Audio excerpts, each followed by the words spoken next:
My daughter rolled her eyes when I walked into the courtroom, but then the judge froze and whispered, "Is that her?" The whole courtroom went silent.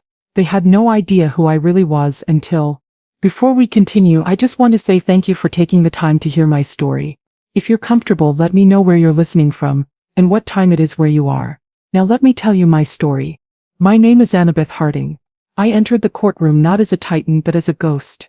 The air inside the United States District Court was exactly as I remembered it.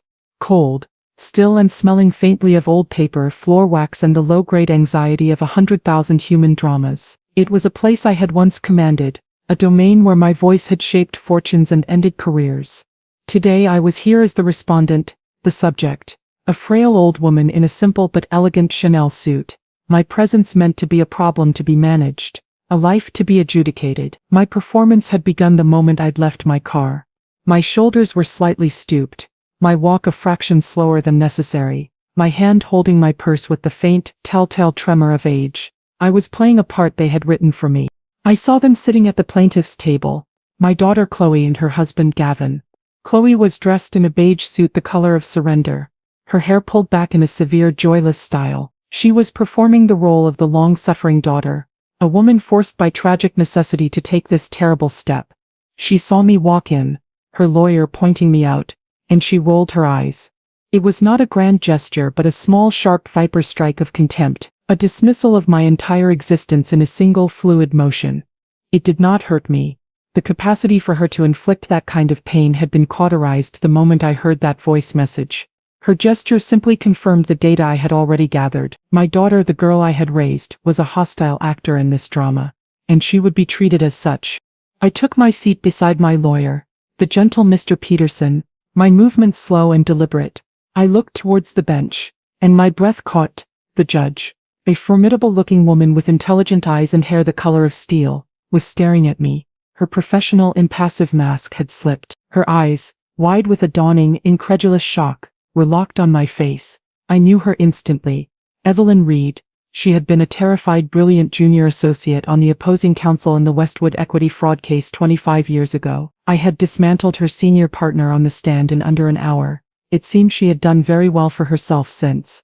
Judge Reed leaned over to her clerk, a young man who looked barely old enough to vote. She whispered something, her hand shielding her mouth, but in the profound silence of the courtroom, I could just make out the words faint and laced with awe. "Is that her?" The clerk looked at me, then back at the judge, his expression one of utter confusion. But the whisper was a stone dropped into a still pond. A ripple of inquiry spread from the bench. The bailiff, who had been slouched against the wall, straightened up, his gaze now fixed on me with a new sharp interest. The lawyers at their tables, sensing a shift in the room's barometric pressure, turned to look. The entire courtroom went silent, the air charged with a question that only the woman on the bench and I knew the answer to. Chloe and Gavin were oblivious, still wrapped in their own drama, whispering to their lawyer. They had no idea that their carefully planned lawsuit, their entire strategy, had just been rendered obsolete. They had walked into a courtroom, expecting to depose a frail old woman. They did not realize they had just come face to face with a ghost from the legal world's most brutal legends. Evelyn," I thought, a grim, humorless smile touching my lips for the first time in months. "You always were a sharp one." This just became a great deal simpler. Judge Evelyn Reed was a professional to her core. The flicker of shock on her face was gone as quickly as it had appeared, replaced by the cool, impassive mask of judicial authority. But I could see it in the rigid set of her shoulders and the way she held her gavel, her knuckles white. I knew, and she knew that I knew, that the entire landscape of the proceeding had been irrevocably altered. She was no longer presiding over a standard, sad conservatorship hearing. She was now the reluctant referee in a game she knew only one of us was equipped to play. Her next actions were a masterclass in subtle procedural power. She tapped her gavel once, the sound a sharp authoritative crack in the tense silence. "Before we hear opening statements," she announced, her voice calm and betraying none of her earlier shock, "this court will take a 1-hour recess. Counsel for both the petitioner and the respondent will join me in my chambers." Immediately, she looked pointedly at Chloe and Gavin's lawyer, a slick, overconfident man named Davies. "Clients will remain in the courtroom." A murmur of confusion went through the gallery. An immediate recess. A summons to chambers with counsel only. It was a highly unorthodox move. A clear signal that something was deeply irregular. Davies looked momentarily flustered, his rehearsed opening statement now useless. He exchanged a bewildered look with Chloe and Gavin before gathering his papers and following Judge Reed's clerk out of the courtroom. My own lawyer, the kind but hopelessly outmatched Mr. Peterson, gave me a questioning look. I simply nodded, a silent command for him to comply. He scurried off, leaving me, Chloe and Gavin in the suddenly vast and empty-feeling courtroom. The confidence that had radiated from my daughter and son-in-law just moments before had begun to curdle into a nervous, angry uncertainty. Their carefully planned drama had gone off script. "What is this?" Chloe hissed at Gavin, her voice a low, furious whisper. "What's she doing? Is this normal?"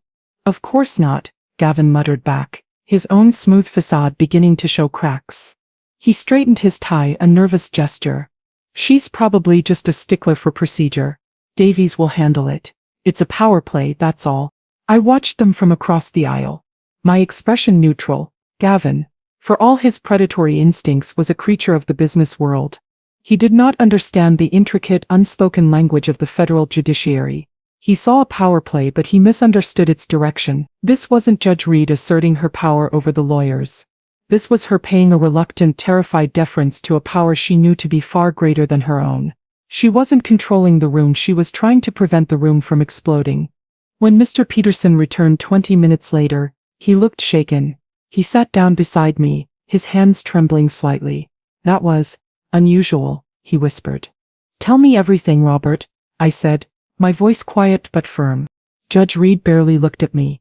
She spent the entire time addressing Mr. Davies. She asked him about the grounds for the petition. She asked him if he had personally interviewed the witnesses to your supposed decline. And then she told him something very strange. He consulted his notes.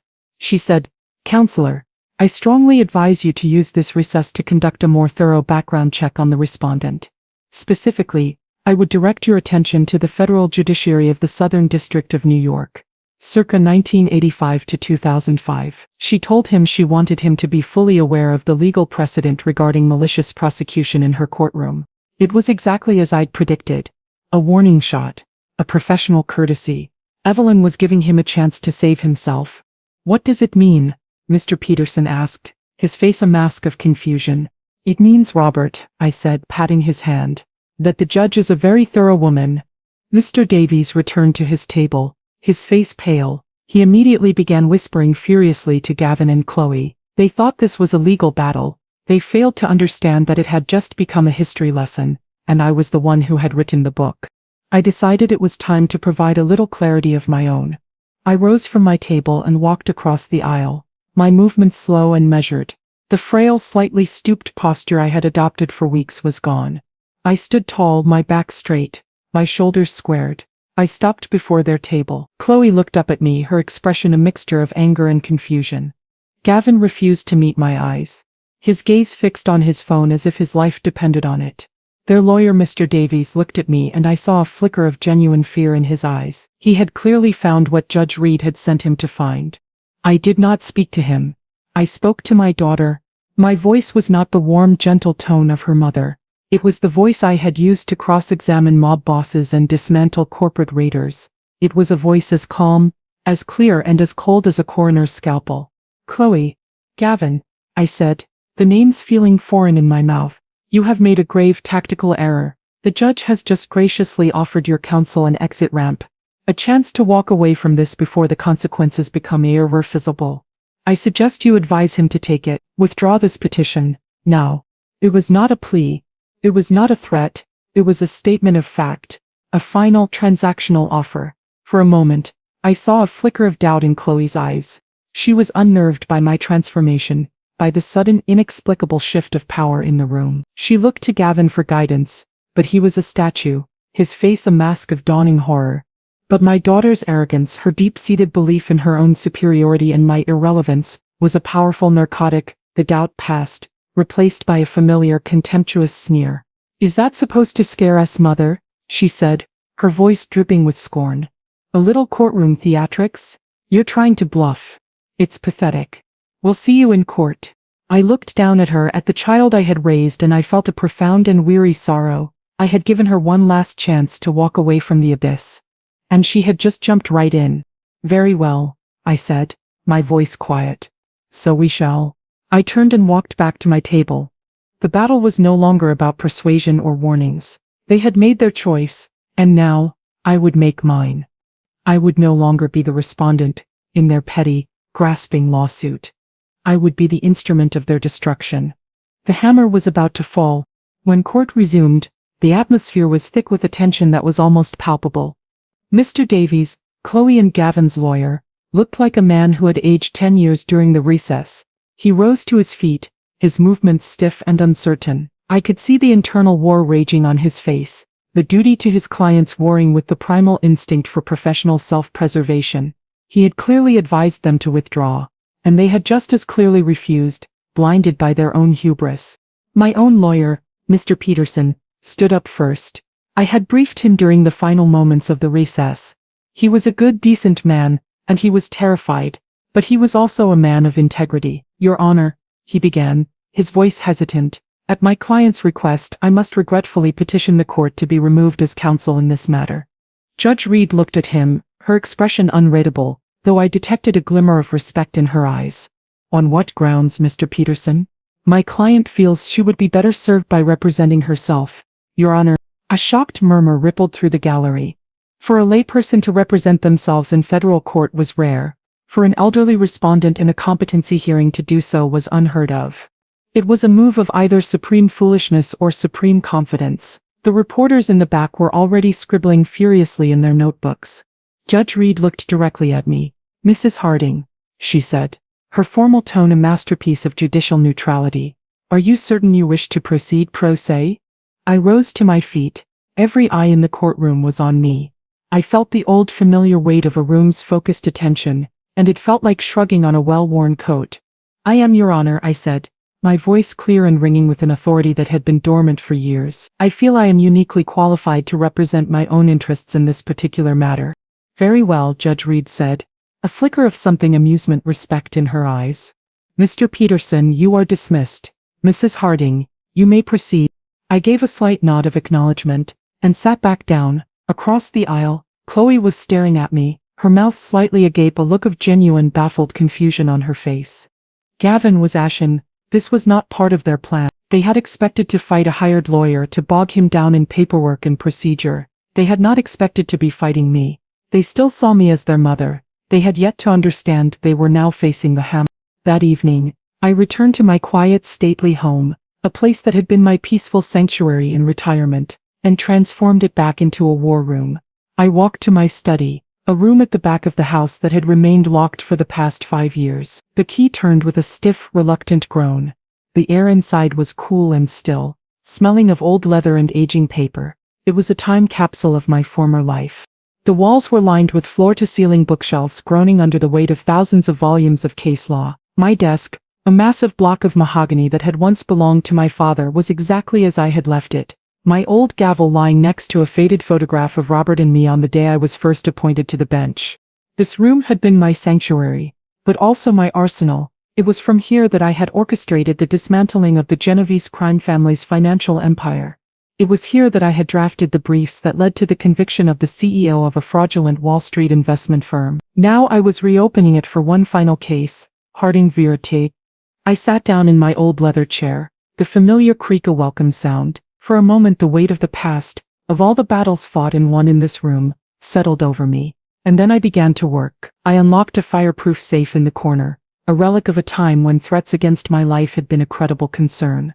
Inside it did not contain jewels or cash but something far more valuable, my old contacts, a collection of private, unlisted numbers for the network of brilliant, loyal and often dangerous people I had worked with over the years.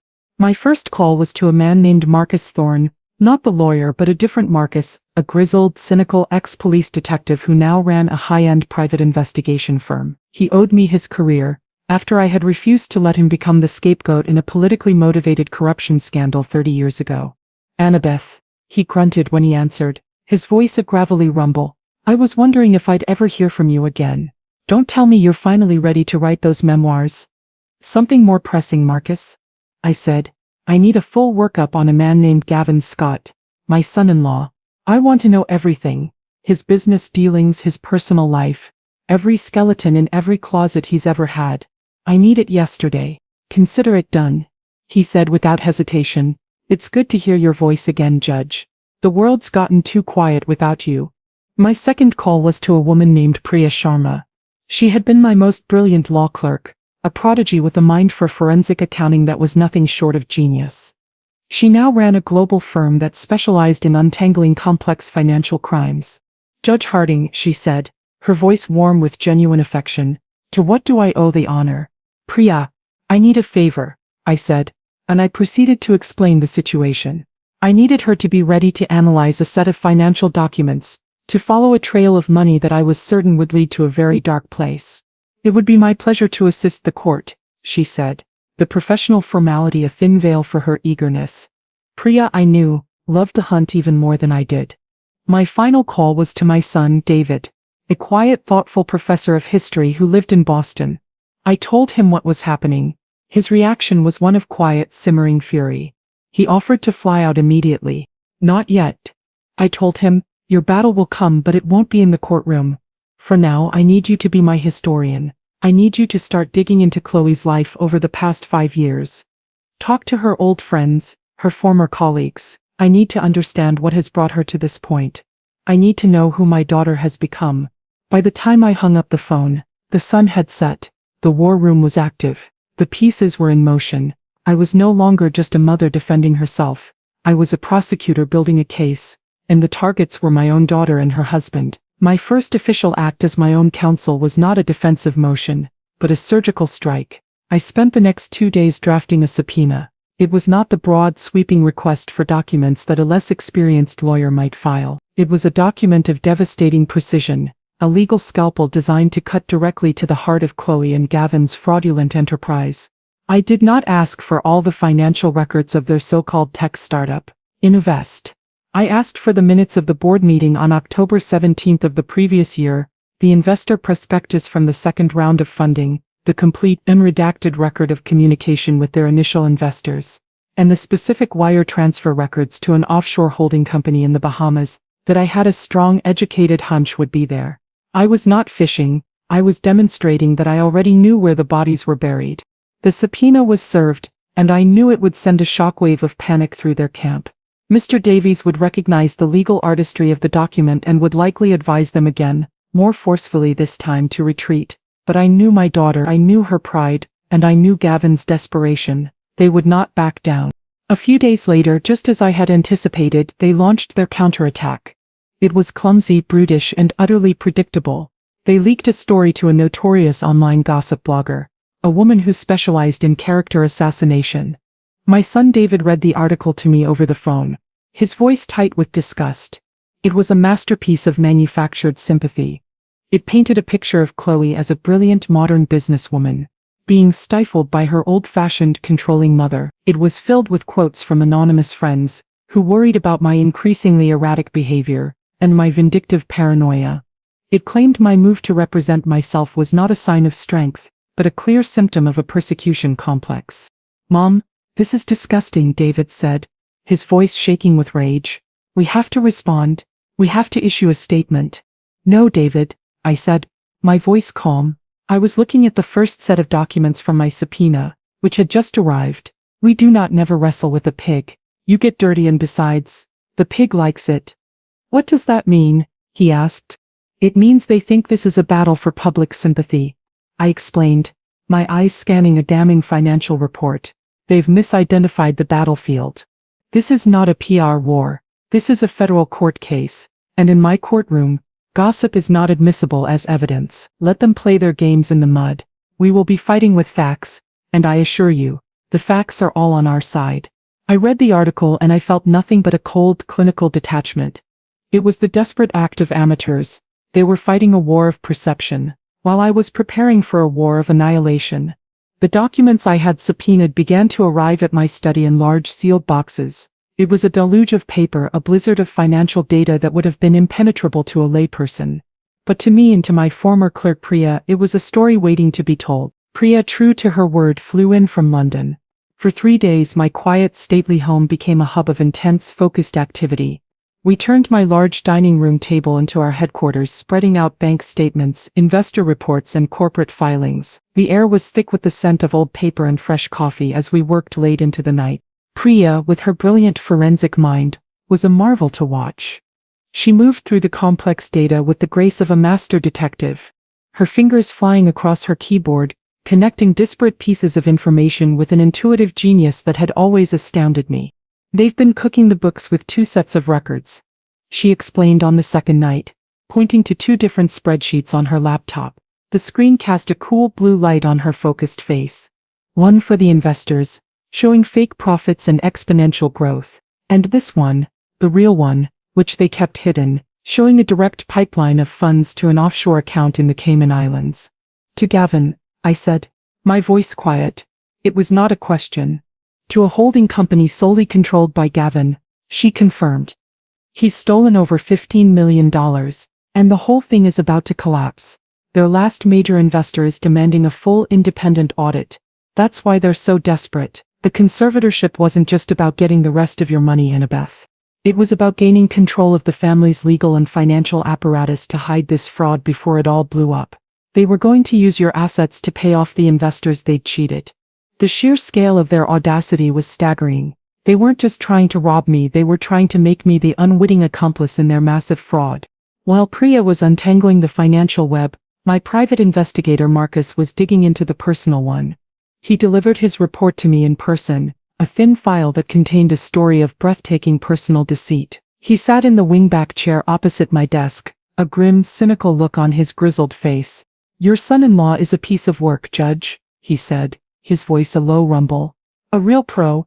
Gavin, it turned out, was not just a con man in business. He was a con man in life."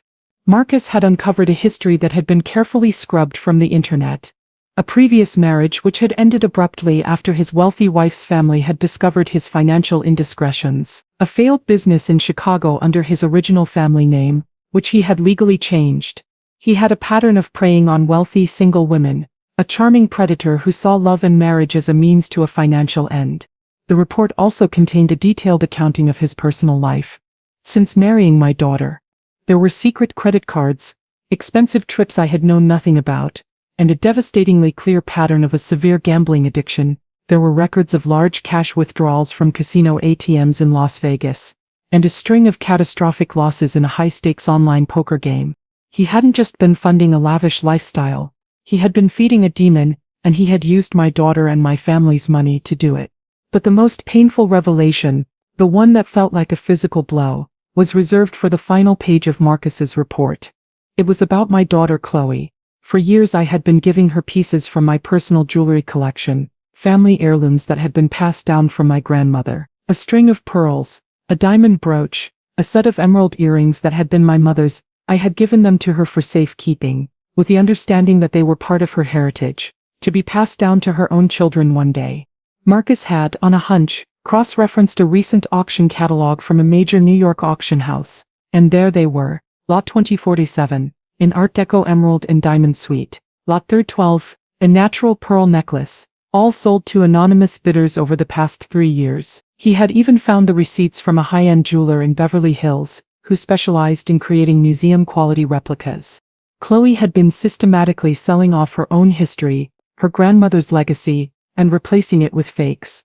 The betrayal was so profound, so deeply personal, it transcended money. It was an act of a soul so hollowed out by greed, that nothing, not even sentiment, not even memory, was sacred. I sat in my study, the evidence of their crimes laid out before me. The financial fraud, the personal cons, the petty heartbreaking theft of family heirlooms. This was no longer just a legal battle to protect my assets. It was a crusade to expose a rot that had been festering at the heart of my family for years. My final move was to turn one of their own against them, the CFO of their sham startup, a brilliant but naive young woman named Sarah Chen, was unknowingly complicit. Her signature was on the fraudulent investor reports. She was facing serious prison time, and I suspected she had no idea. I did not send a lawyer. I did not send a subpoena. I invited her to my home. She arrived looking nervous and defensive, a young professional clearly out of her depth. She likely expected an interrogation, a legal threat. I offered her none of that. I had learned long ago that the most effective way to turn a witness is not through intimidation, but through a clear, logical presentation of their own self-interest. I sat with her in my sunroom, the afternoon light streaming through the large windows. I served her tea in my best china, and then I calmly, methodically, laid out the entire case in front of her. I showed her the 2 sets of books Priya had discovered. I showed her the wire transfers to Gavin's offshore account. I explained the specific federal statutes regarding wire fraud and securities fraud. I did not need to raise my voice. The cold, hard facts were indictment enough. She was terrified, her face ashen with the realization of how badly she had been used. He told me it was standard practice, she whispered, her voice trembling. Creative accounting. There is nothing creative about it, Miss Chen, I said, my voice not unkind. It is simple, old-fashioned theft. And you, as the signatory on these fraudulent reports, are now legally considered a co-conspirator. As it stands, you are facing a potential prison sentence of 10 to 15 years. I let the weight of that statement settle in the quiet room. I saw the panic in her eyes, the frantic calculations of a life about to be destroyed. Only then did I offer her a way out. The district attorney's office has a great deal of discretion, I said. The first person to cooperate in a conspiracy case, the first person to provide testimony and evidence against the primary architects, often receives the most leniency. Sometimes even full immunity. I leaned forward slightly. I cannot make you any promises. That would be unethical. But I can tell you that I am a woman with a certain amount of influence. I still have friends in the U.S. Attorney's Office. If you were to come forward, to tell the truth and provide the state with the original unedited financial records that I am certain you have kept for your own protection, I believe your situation could be greatly improved. I had not just assessed her legal jeopardy, I had assessed her character. She was ambitious, yes, but she was not a true criminal. She was a rule follower who had been charmed and manipulated by a master. Her instinct for self-preservation, I gambled, would be stronger than any misplaced loyalty to Gavin. I let her sit with that for a long moment. I was not threatening her, I was offering her a choice, a chance to save herself from the sinking ship that was Gavin and Chloe's life. By the time she left my home an hour later, her eyes were red, but her shoulders were set with a new resolve. She was no longer their CFO. She was my star witness. The final piece of my legal and moral puzzle was in place. The day the conservatorship hearing resumed, the courtroom was a different place. The gallery, which had been sparsely populated during our first session, was now packed to the rafters. Lawyers from downtown firms, reporters from legal journals, even a few law students had come to witness the spectacle. The whispers had spread through the legal community like wildfire. Judge Annabeth the Hammer Harding was back after years of silent retirement. She was representing herself and she was about to put on a master class. I walked to the plaintiff's table, no longer as the frail respondent but as the de facto prosecutor. I placed my single thick leather briefcase on the table and sat down, my expression calm and unreadable. Across the aisle, Chloe and Gavin sat with their lawyer, Mr. Davies. They tried to project an air of confidence, but I could see the nervous tension in their shoulders, the way Gavin kept adjusting his tie as if it were a noose. They had no idea what was about to hit them. They had prepared for a battle of opinions over my mental state. They had no idea I had changed the terms of engagement to a trial about their criminal conspiracy. The court calls this hearing back to order, Judge Reed announced, her voice a sharp, commanding crack. She looked at me. Mrs. Harding, since you are now representing yourself, you may proceed. You may call your first witness. I call Gavin Scott to the stand, I said, my voice ringing with a clarity and authority that silenced the low murmur in the room. Gavin looked momentarily panicked, but with a reassuring nod from his lawyer, he made his way to the witness box. He was sworn in and sat down, his carefully constructed facade of charming success firmly in place. I did not approach him with aggression. I began gently, my questions simple, almost conversational. I asked him about his educational background, his business history. I had him describe in his own glowing words the brilliant, innovative concept behind his tech startup, Innovest. He warmed to the subject, his arrogance making him garrulous. He spoke of synergy and disruption and next-generation platforms. He was weaving a beautiful, intricate web of corporate jargon for the court. Then, after lulling him into a state of comfortable self-importance, I began to pull on the threads.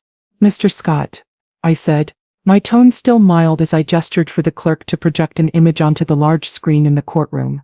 You mentioned your second round of funding, which raised over $10 million. A key part of that was the prospectus you sent to investors, wasn't it? Yes, of course, he said confidently. It detailed our projected growth and our robust profit margins. Indeed, it did, I said. The prospectus appeared on the screen. It projects a 30% growth in revenue for the fourth quarter of last year. But the actual bank records which we have here show not a growth but a net loss of $2 million. Can you explain that discrepancy to the court? He began to stammer, his confident tone faltering. That's a matter of accounting methodology. We use a different system for our internal bookkeeping than for our investor reports. A different system, I interrupted, my voice hardening slightly. Are you referring to the two different sets of books your CFO, Ms. Sarah Chen, will be testifying about later today? The one for the investors and the real one that documents the $15 million you funneled into an offshore holding company? A wave of shock went through the courtroom. Davies jumped to his feet. Objection. Counsel is testifying. She's making baseless accusations. Is it baseless, Mr. Davies? I asked, turning to him. Or would you simply prefer I present the wire transfer records now? Sustained, Judge Reed said, but her eyes were fixed on Gavin with a look of cold fury. Answer the question, Mr. Scott. I continued, relentless, for the next hour. It was not a shouting match. It was a cold, quiet, and brutal deconstruction of a man's life. I used his own fraudulent documents, the damning reports from my investigator, the records of his gambling debts. I did not need to raise my voice. I simply presented fact after fact, leading him through the labyrinth of his own lies. I had him explain the wire transfers to his offshore account, which he claimed were payments to a consultant. A consultant named G. Scott Enterprises? I asked, my voice laced with ice. A company with a mailing address that corresponds to a beach bar in Grand Cayman. A bar you appear to have visited 6 times in the last year, according to your own credit card statements. He began to sweat profusely, his expensive suit wilting under the pressure. The charming facade was gone, replaced by the raw, desperate panic of a cornered con man. He was contradicting himself, getting lost in his own deceptions, his credibility disintegrating with every answer. The final blow came when I presented him with the evidence of his previous failed business in Chicago, under his real name Gavin Pedorowski. Is it your standard business practice, Mr. Scott, or should I say, Mr. Pedorowski, to dissolve a company, legally change your name, and move to a new state after your investors have lost their life savings? He stared at me, his face ashen, his mouth opening and closing with no sound coming out. He was utterly, completely destroyed. He had been so focused on proving me incompetent that he had never prepared to defend himself. Before I could even call Sarah Chen to the stand to deliver the final fatal testimony, it was over. Gavin, a broken man, simply shook his head and whispered, I can't answer that. Chloe, who had been watching this systematic demolition of her husband with a look of horrified disbelief, finally broke. She let out a strangled, hysterical sob and jumped to her feet, pointing a trembling finger at me. This is your fault, she shrieked, her voice a raw, ugly sound that echoed through the stunned silence of the courtroom. You've always hated him. You've always been jealous of us, of our success. You're a monster, a vindictive, evil old woman. Judge Reed slammed her gavel, her voice thundering through the room. That is enough. Counsel, control your client. But Chloe was beyond control. Her meltdown was complete. Her carefully crafted image of the long-suffering daughter incinerated in a blaze of raw, entitled fury. Mr. Davies, his face pale with professional horror, simply said, Your Honor, the petitioner withdraws the petition. But it was too late for that. Judge Reed looked down from the bench, her gaze sweeping over my daughter and son-in-law with an expression of utter contempt. This hearing is concluded, she said, her voice cold as a tomb. The petition is dismissed with extreme prejudice, and I am referring the entirety of the evidence presented here today, including the testimony of Mr. Scott, to the United States Attorney's Office for immediate criminal investigation. She slammed her gavel one last time. It was over.